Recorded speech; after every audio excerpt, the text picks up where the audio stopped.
Let's tell you about Ditsobotla Municipality in the northwest. It could face another collapse for the second time in just over a year. The troubled municipality has seen multiple leadership battles that have led to dysfunction since 2017. In the past 2 weeks, after the death of Council Speaker Fiki Lejek and another speaker from the DA, Ronald Matloloa, was controversially elected, the mayor, Itumeleng Letoko, was also removed through a motion of no confidence. The DA and EFF have surprisingly teamed up to vote Thabo Nkashi of Forum for Service Delivery as the new mayor. Professor Sethulego Matebesi is a local government expert, and he helps us now to possibly make sense of what is happening, Prof, in Ditsobotla.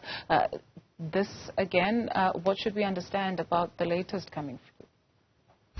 Hi, good afternoon, and good afternoon to your viewers. What is happening in Ditsobotla is actually just a tip of what our municipalities have been exposed to and how our municipalities are being managed. Because I strongly believe that even after intervention, there should have been, a positive move towards service delivery, enhancing governance, but unfortunately this is not the case that is happening, and this also once again brings in another layer, and it's a layer that it seems as if our provincial government, and even at national level, have just discarded their responsibility to monitor what is happening at local government. Because what is currently happening, it is a vicious cycle of recycling leaders, but nothing has been done to enhance service to them. I mean, some would best describe Ditsobotla as being in crisis and having been in crisis for some time. And this has a direct impact on the people on the ground who are starved of much needed service delivery. And so what options are available to people? Well, it is for these reasons that we have seen in terms of community organizations, where you will see the civil society will take actions against municipalities like these. We have seen numerous occasions how ratepayer associations, which are slightly differently organized than these sporadic localized groupings where people just meet and protest over a certain issue. Ratepayers are highly organized. They do have a national ratepayer association, and they've won several court cases.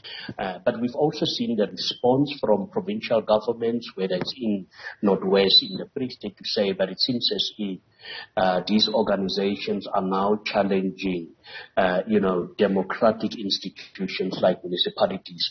But what South Africans has been exposed to, the residents of this Ditsobotla, is unacceptable. It's actually, for me, it's even more worrying that the residents haven't taken a stance on that. And by this, we don't encourage people to now go and destroy their properties, violent protests and all that. But there are other legal means where the residents need to punish these public representatives, because it seems as if they are so emboldened to do what they are doing, because some of these political parties that should, like the Democratic Line, which should actually set the tone, it seems as if they are also eroding the trust that people have in local governments. You say the Democratic Alliance should set the tone. What does that mean? Well, they've done that. To set the tone, they should actually demonstrate that they are capable of leading local municipalities. It's one thing to say you don't want to work with the EFF, but yet when it suits them, then it seems as if they are in coalition with the EFF, even if there aren't any formal agreements. It's things like this, which sometimes, the men in the street cannot understand. They should take a stance on the way forward, because what we have been seeing going on at local government level level will definitely perhaps also play out at national level come the 2024 election.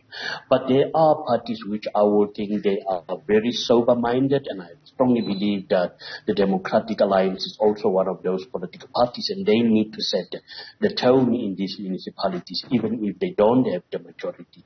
The same as the EFF. The EFF should now, take a stance on where do they stand when it comes to local governments, instead of, the one moment they support that and the next moment they support that. This is definitely not good for our democracy, but some would say this is a democracy at its best. This is democracy playing itself out.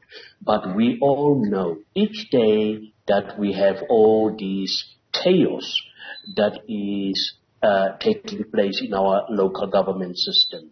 It is a day that somebody may just pass on because lack of poor water. We've seen what is happening in areas such as Hammanskraal.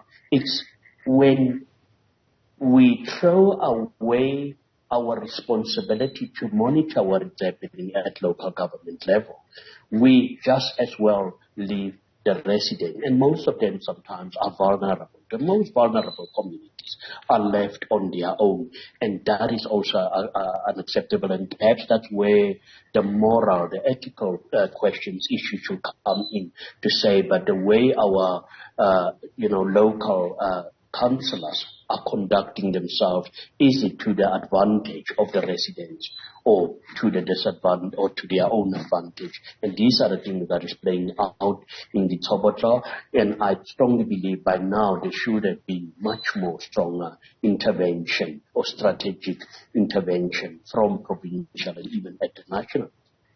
Professor Sethulego Matebesi is a local government expert. Thank you very much for your time this afternoon.